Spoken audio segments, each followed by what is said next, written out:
Hello, I'm Terri Broussard Williams, and welcome to this episode of Roots and Rebirth. My guest today is so incredible, full of energy, love, light, and a little legal ease. Get ready to learn all about Hannah Hembree Bell in this episode, where we talk about having a divorce, but doing it with confidence, clarity, and strategy so you can be your very best. Hannah, thank you so much for joining us today. Hi, Terri. Thanks for having me. I'm so excited. Oh my gosh, every episode is like a gift to me because it allows me just to like rewind to a period in my life where I can think of my own growth.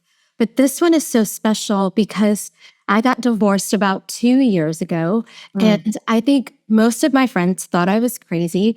I had a marriage where my ex-husband looked like a model, literally, and was so much fun and caring. But I found myself in this space in one period of time where I just kept waking up and feeling like I was somewhere where I wasn't supposed to be. And through a lot of prayer and guidance and quite frankly, energy work, I felt confident to take the next step and to, share with him where our life was headed.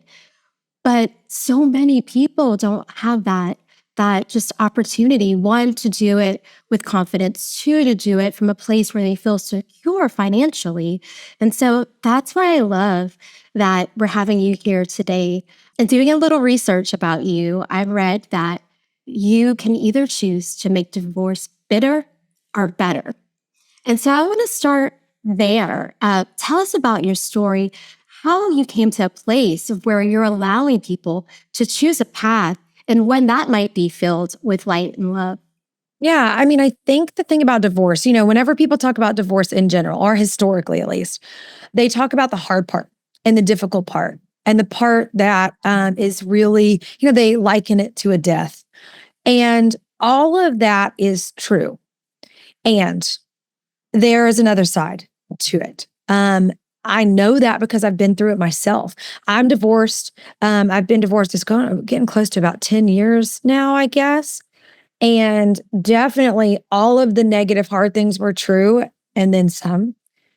What I didn't fully understand, and I really couldn't, I think, until, fast forward about 10 years later, is how good life really could get when I was no longer in a situation I wasn't meant to be. Terri, like you said, I think that a lot of people get married, young. I was 21 years old when I got married.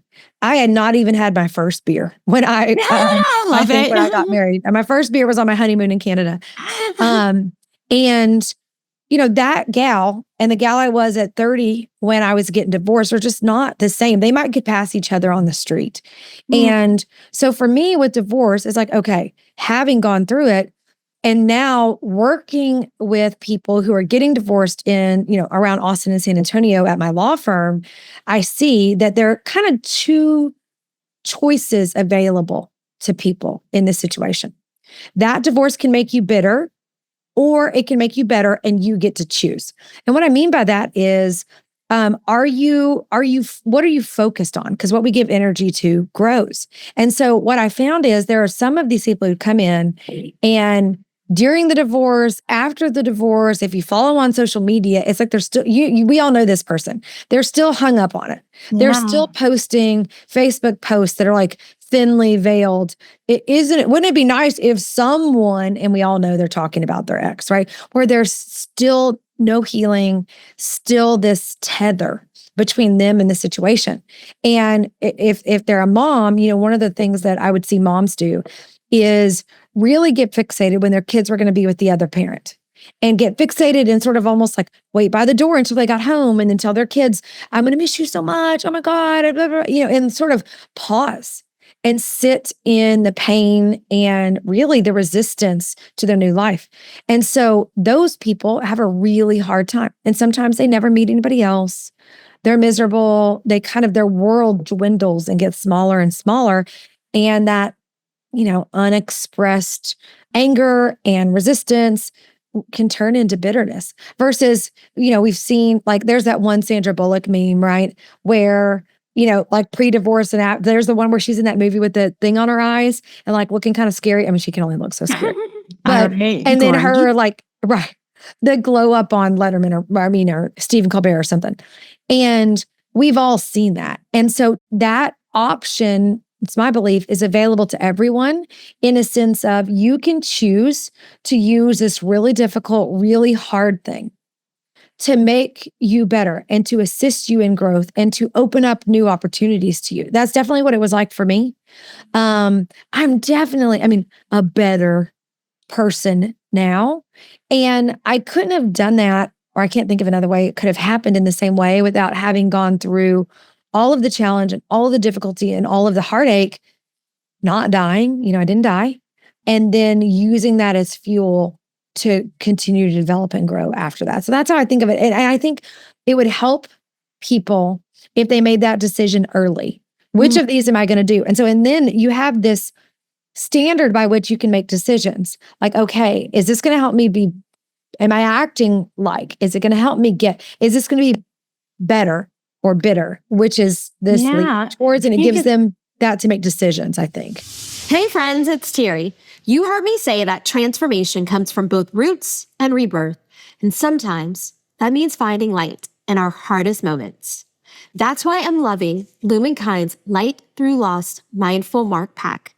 These wearable reminders allow you to set an intention that will help you center, reflect, and rise. Treat yourself or someone you love. Go to lumankind.com and use code Terri15 for 15% off your first purchase. Because even in loss, light finds a way. Well, you totally get to choose it. The whole time you're talking, I was like, you better preach. Like, so much of this resonates, with me. I was in a place where just work was like leading my life. And so I hadn't even recognized that I was disassociating myself from what was around me. Mm-hmm. And I wasn't in a situation where I was pouring into myself or the marriage. So everything could feel just fine and incredible, right? You can still have, I call Saturday nights sexy supper, where everyone gets dressed up and have dinner. You can still have the most fun, sexy supper, but you still might not be getting fulfilled. And so, through a lot of energy work, a lot of healing, I was allowed, to repair and to heal myself so that I could say with confidence that it was time to move on. And so I think so many of us start from, this is going to be awful and miserable, and never from a place of, can I work backwards from joy? And I'm making every decision for myself so that I can have a joyful life. And a lot of times when our intention is to fill the space with joy, we can provide that for the other person. They might not see it at the start, but hopefully they'll find some freedom in that space. So I want to talk more about, just your gifts and what your practice allows people to do. But first, this is Roots and Rebirth. I want to take it back to your roots. So you started off by saying, when you were 21, you got married. And if you saw that girl on the street, they might even pass each other by. Tell us what life was like when you said yes to the dress. Yeah. So at 21, I had just graduated from a little small Christian school called Asbury College. It's now Asbury University in Wilmore, Kentucky. And I grew up in East Texas, little bitty town, halfway between Dallas and Shreveport. And I, in my brain, thought, okay, you go to college and that's where you come back and you get married and then you have kids. Like, this is I don't know that I gave it much sort of adult level conscious thought. It was just like, okay, you go to college and then you get married. I was very active then in church type of stuff. And that was a familiar life path for a lot of people. And so back then I was dating my ex-husband, and I got engaged after 9 months and were married about, a little bit over a year after we'd met, maybe a year and a half, something like that. I don't remember. And the truth is, I went into it. I remember thinking, okay, I'm not 100% sure about this, but I guess if it doesn't work out, I'll just get divorced.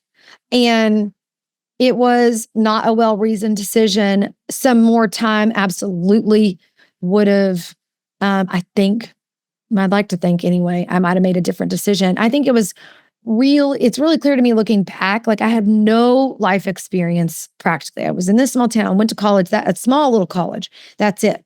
And I had no, probably my front brain or whatever they call that, the smart part of your brain was not fully even developed to think those things through. And I think a big key, and I think where a lot of women get married, is they're not yet fully embodying, accepting, living into their own self-worth and understanding that, hey, I don't have to be in this crap situation. Like if I just wait, something that fits me better, something better will come along. Or if not, I'm going to be okay with me. I had no a time as an adult on my own.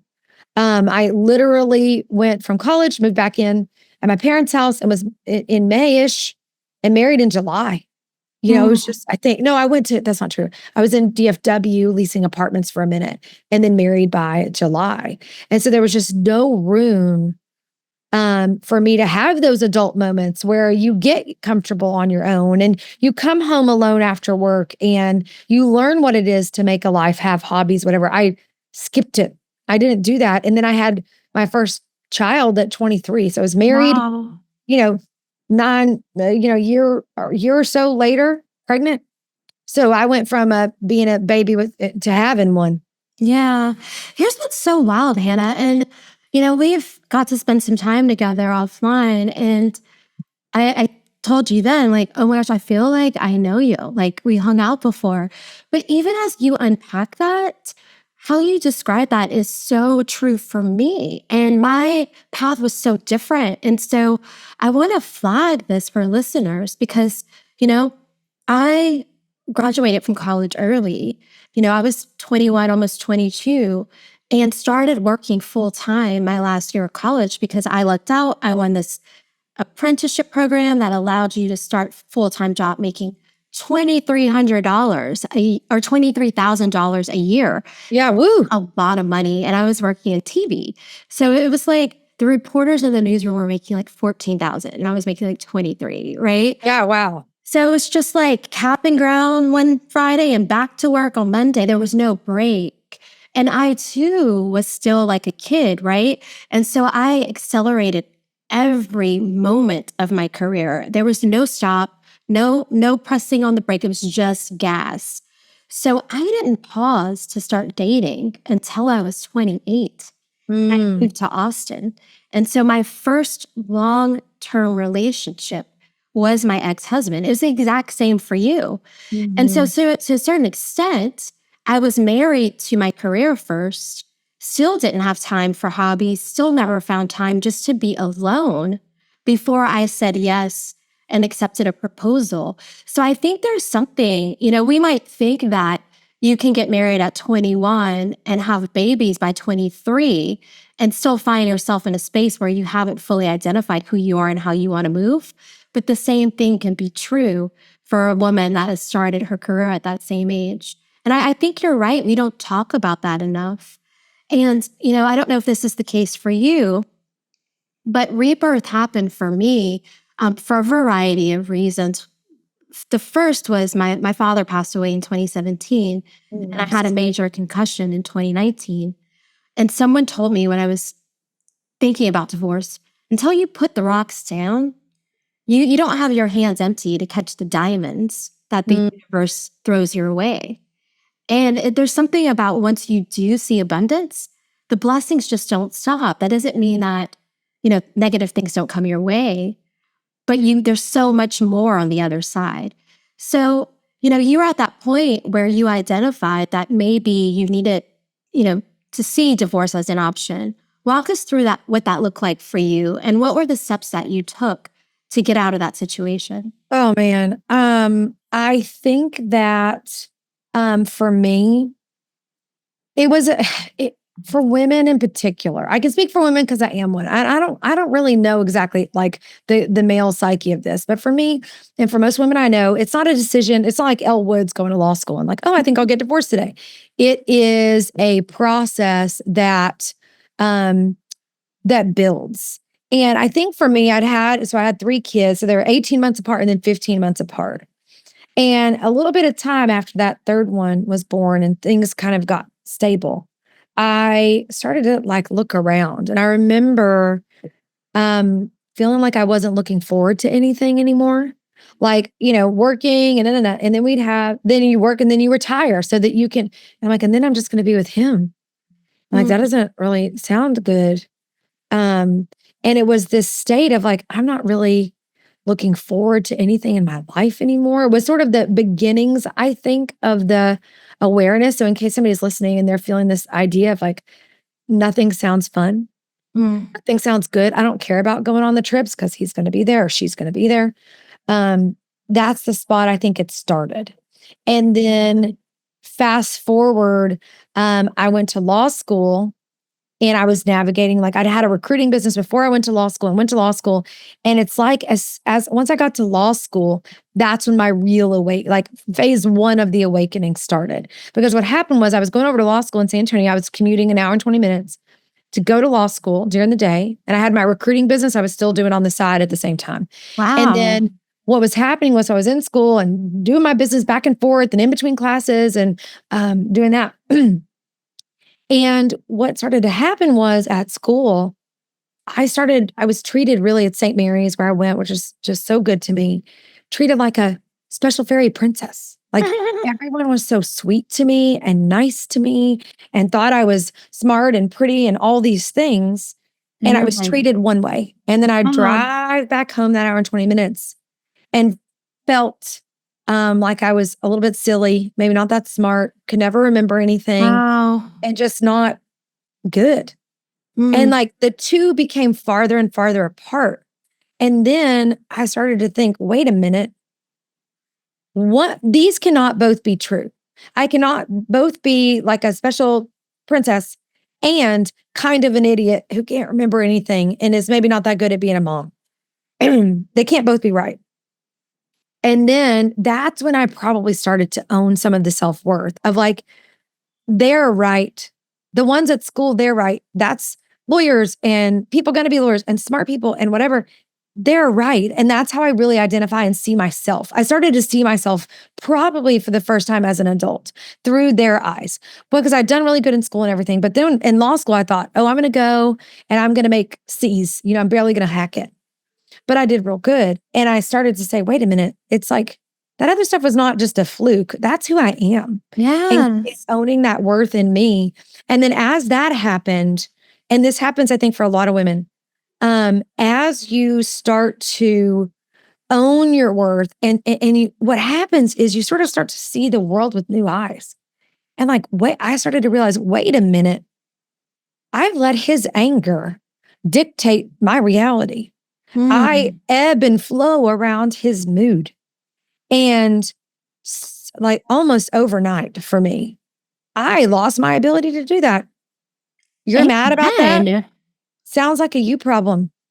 Basically, it was my attitude. I wouldn't have said that back then. You better get it, girl. I love this. Yeah. I mean, so I think what happened, and then that led to, as my stars started to rise at school, my experience, I mean, who knows what his experience would be or what he would say, but like my experience was even more tension within the marriage.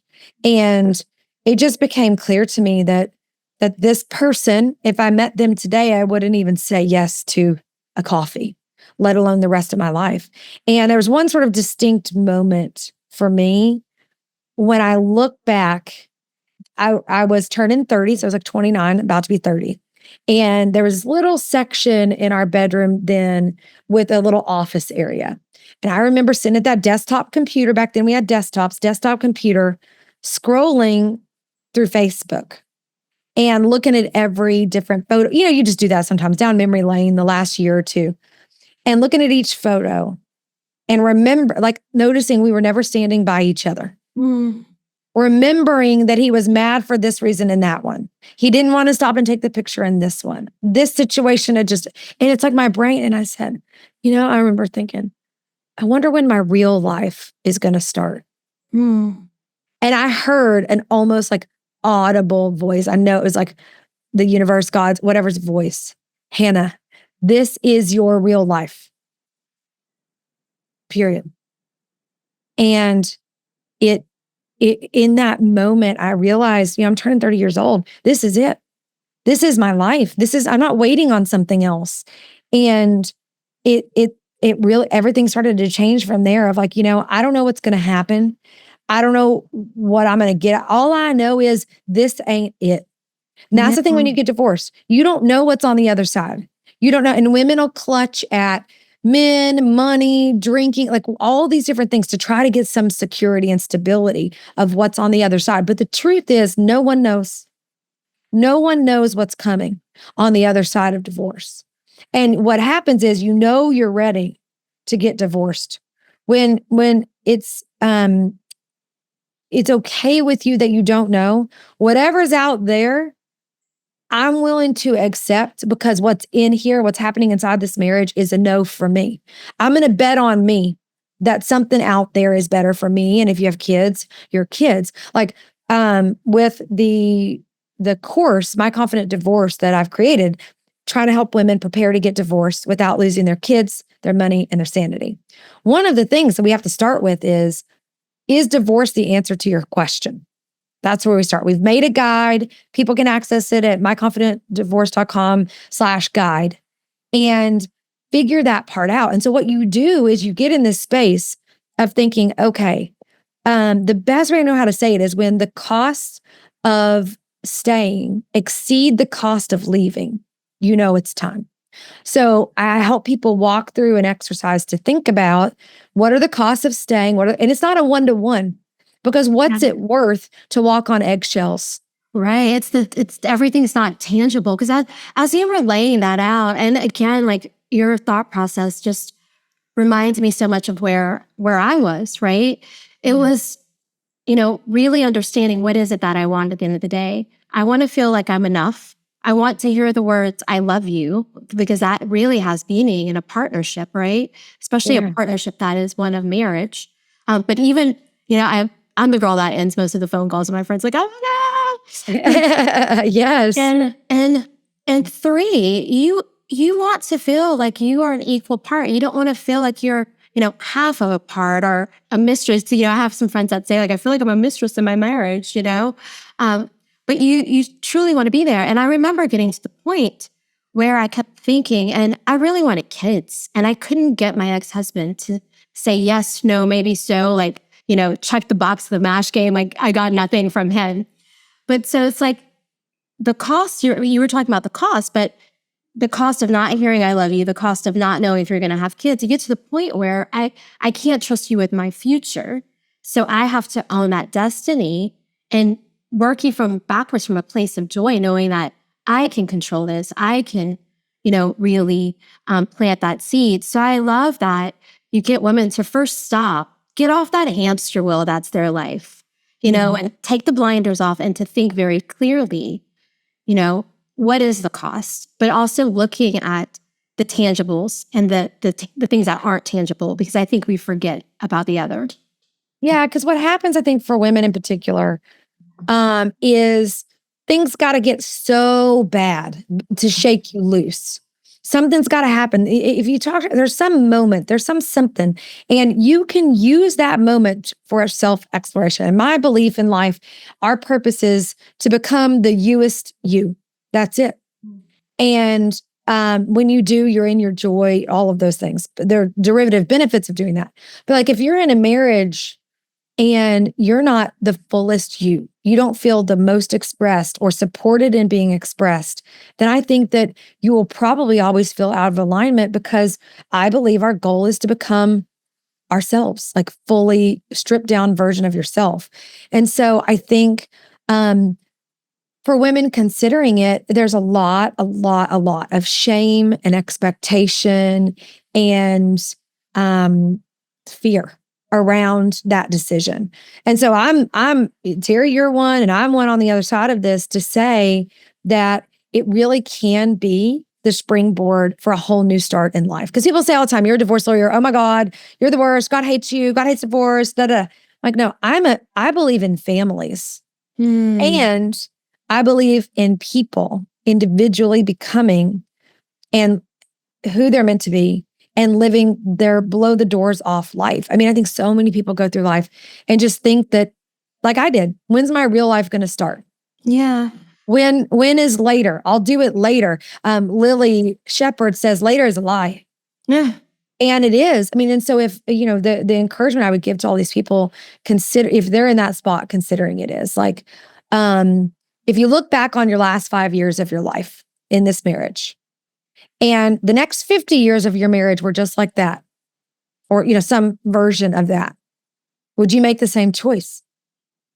And if not, you may be pretty close to doing something different, because what else? If you're, shame and expectations are about what other people think. They ain't paying your bills. They're not sleeping in your bed.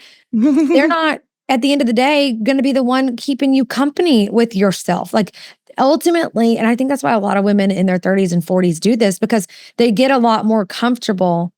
Hey, I can make my own money. I can carry my own groceries in. I'll get shipped at H-E-B to do it for me.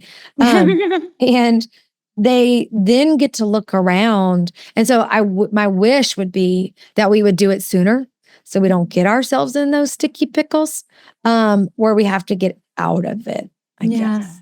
So you talked about the first step of your My Confident Divorce formula, if you will. What's step 2 and step 3? Yeah. So the thinking through whether divorce is the answer to your question is sort of like a precursor. That's pre-work, really. And then the next thing that people need to do, that we walk them through in the course, is starting with the end in mind. So a ship without a compass can get lost at sea. If you don't know where you're going, how are you going to decide what action items to take along the way?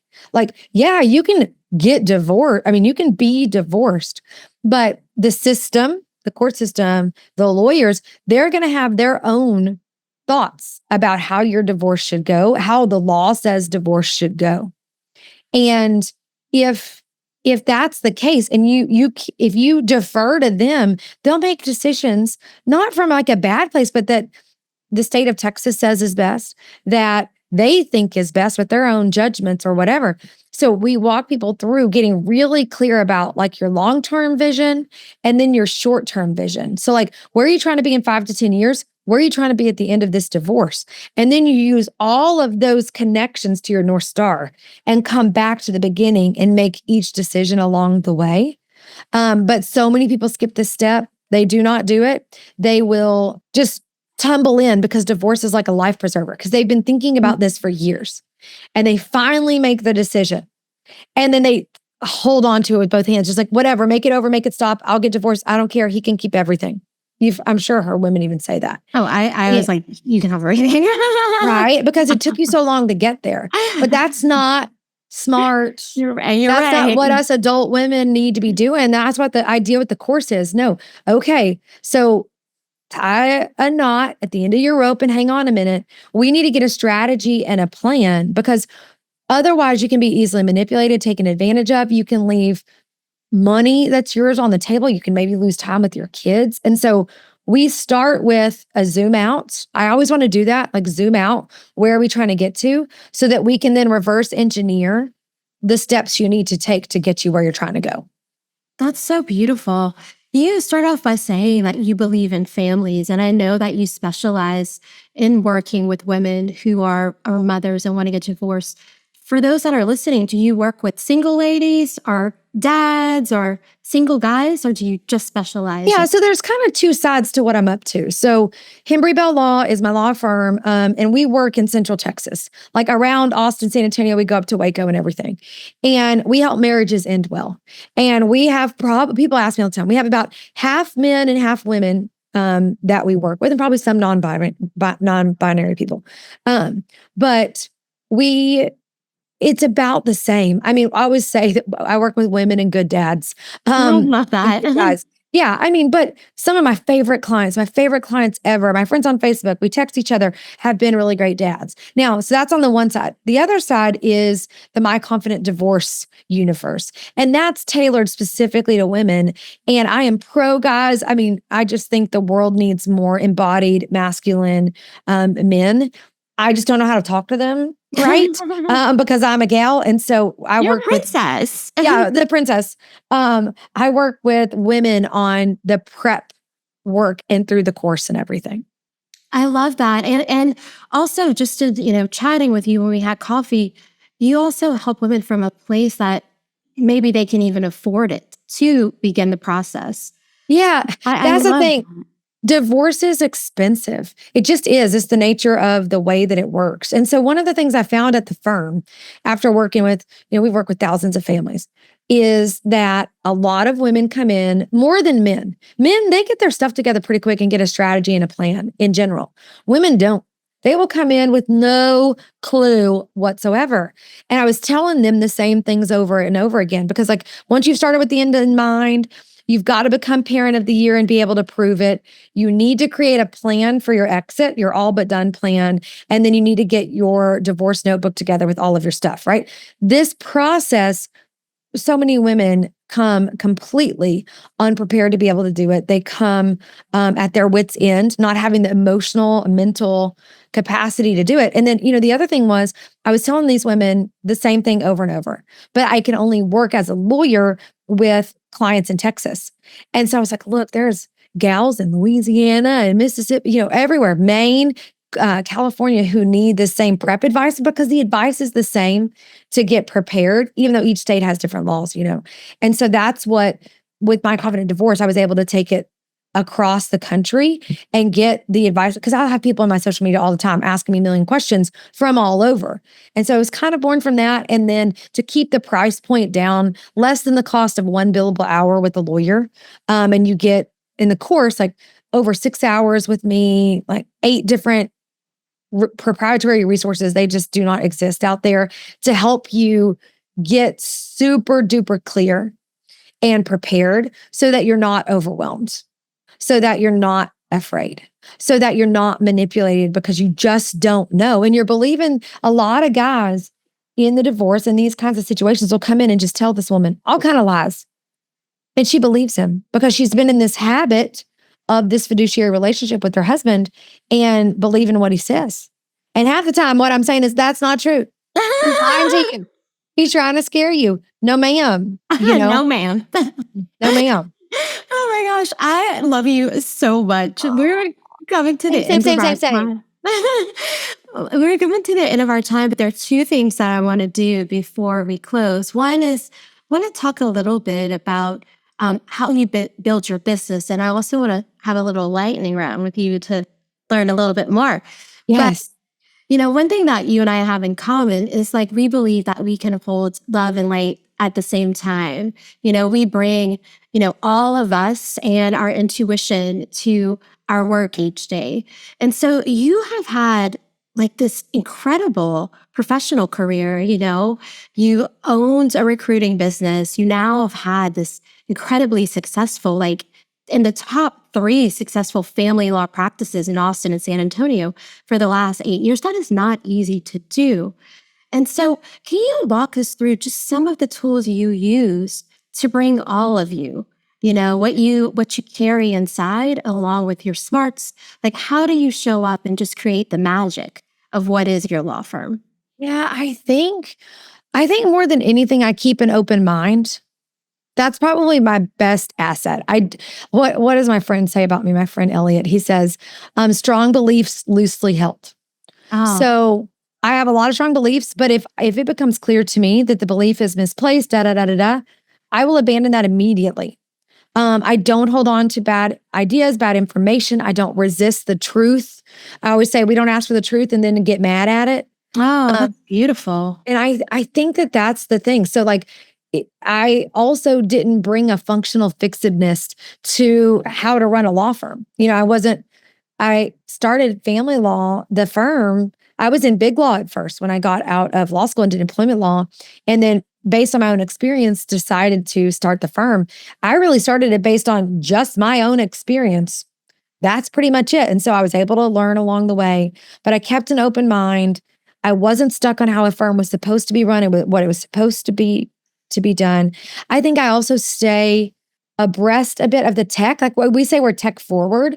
So I was we were half or better remote when COVID hit. So it was like no blip to us. We were already doing that. That's awesome. Before it was a super, you know what I mean? So keeping sort of a tech forward mindset. I always tell the firm, like, AI is not going to take us down. Like, we are always working and thinking about that sort of thing. I think that the other thing I do that if somebody was thinking about in business doing is I really do practice what I preach. So we have 4 core values at the firm: service, integrity, excellence, teamwork. And each one of those sort of has a suite of ideas connected with it. But like, for instance, on every team meeting, we just had one this morning, we have a core value highlight where we go through and talk about the way a certain team member has been embodying one or more. Today was all 4 with Paula at our firm, their core values. And Beautiful. they, if we ever have to do any employee counseling, it's always tied back to the core values, which is ultimately to serve the client. And we do that in a way that people really, and this is important, and I think so many people miss this, is it allows your team to gain trust in you. There's so much workplace trauma, and there's so many people who don't act right, and they act ugly and terrible and whatever. And they lose sight of these one little decisions you make where you pop off or you yell or you don't, they add up to distrust. Or if you don't pay them that bonus since maybe this reason, because technically you can that doesn't build trust. But over time, the people that work here at the firm and on the My Confident Divorce team know that they can trust me. I'm always going to do the right thing. I'm never going to screw you over. I'm never going to act in a way that you wouldn't be proud of. And I hold fast to that commitment. I tell them, challenge me on it. Like, as we go, I'm also somebody you can tell me whatever. You can come talk to me about whatever. I will react appropriately. You have my word. Like, I'm not going to pop off. I'm not going to yell at you. I mean, it's not always perfect, of course, but the other thing we were talking about on the meeting this morning, I think 3 things really help us at this stage with our team building. One of those is we give each other the benefit of the doubt. No. And we literally just talked about that. Like, we all want to receive the benefit of the doubt. Yes. Dang if we don't withhold it. We jump to, I know that. And we had a big reminder this morning about adhering to the commitment. And everybody in the chat said, yes, they commit to giving each other the benefit of the doubt. We don't gossip. A lot of the culture of family law firms be like, you're somebody's client and like, oh yeah, that prima donna or whatever, just kind of gossip, some chisme about clients and things or each other within their own firm. We have a no tolerance. I love that because you're perpetuating whatever that story is that someone is saying about themselves or you're saying about them and allowing it the space to kind of actually become true. Yeah. So Or I'm not going to receive your money and receive you hiring me and trusting me and our firm in a fiduciary relationship and then talk ugly about you. So that's another big one that we do. And then the third thing is we have room for mistakes.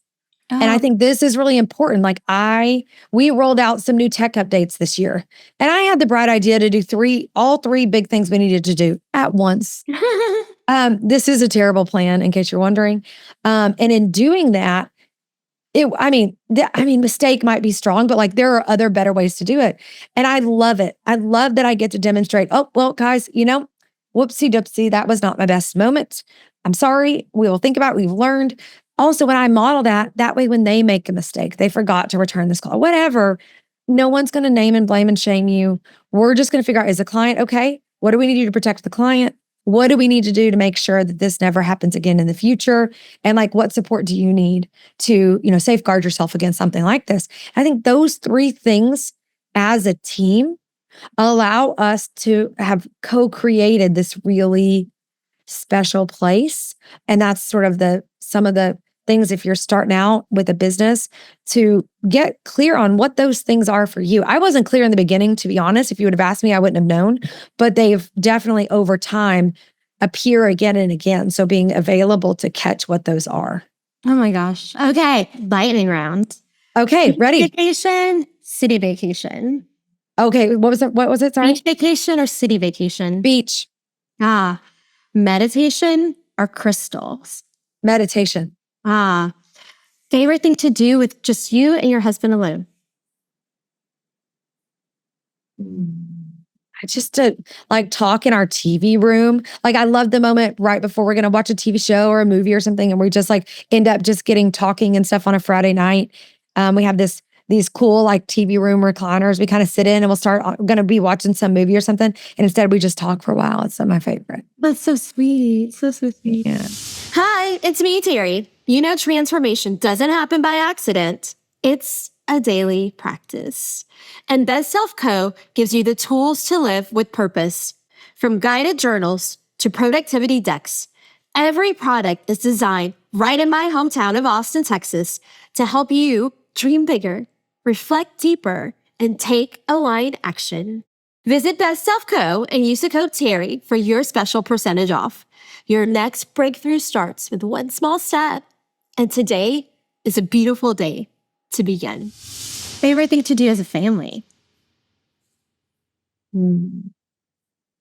I mean, I think we really love to watch fun movies. We have that TV room. It's like my brain went straight there. It was when we did a little bit of remodeling at our house, we did that. And I love it when we're all in there and watching, like on the walls, we have 4 movie posters. There was room for 4 posters and it was just obvious to us what the movie should be. So there's Clue, Interstellar, Harry Potter, the series, and their movies, we span a lot, and our former au pair, now family member, Joelle, agrees. Like these are our 4 sort of movies as a group. So I think we have a lot of fun doing that. So much fun. Okay, your favorite nighttime ritual. I love this question. Oh, I mean, favorite and like the best are different. So favorite would be if I go to sleep with my Muse headband and meditation headband and listen to the campfire meditation where it's like got the owls. That is my favorite. I don't do that much. Usually I only ever do that if Drew's out of town, but I'll wake up with like my headband off and I'm trying to find my AirPods for 20 minutes.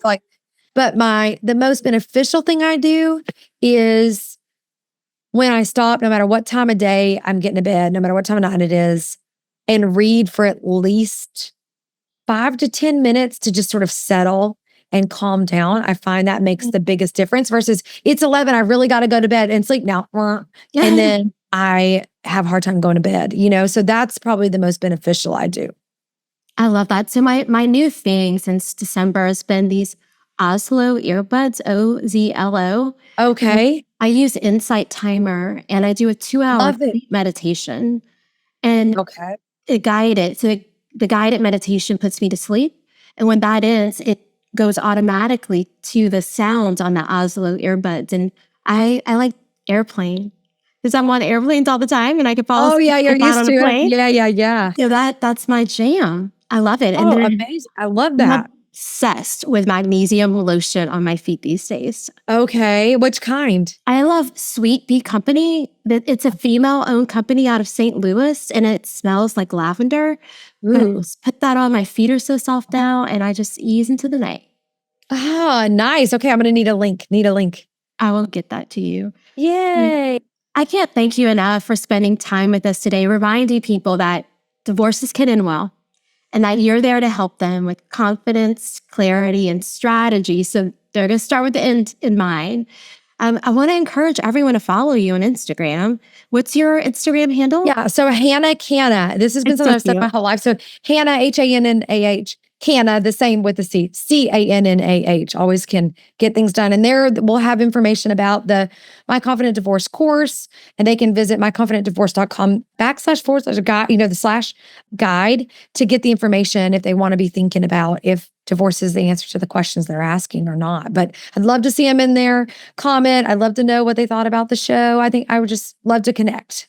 Yes. Well, we're going to share all of that in the show notes so that people can go to myconfidentdivorce.com/guide and get started working with you. But thank you for just bringing your energy to everything that you do and helping people really through like something that can be so traumatic so that they can end, standing on their own 2 feet.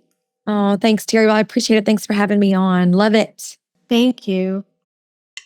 Don't forget to subscribe and follow this podcast.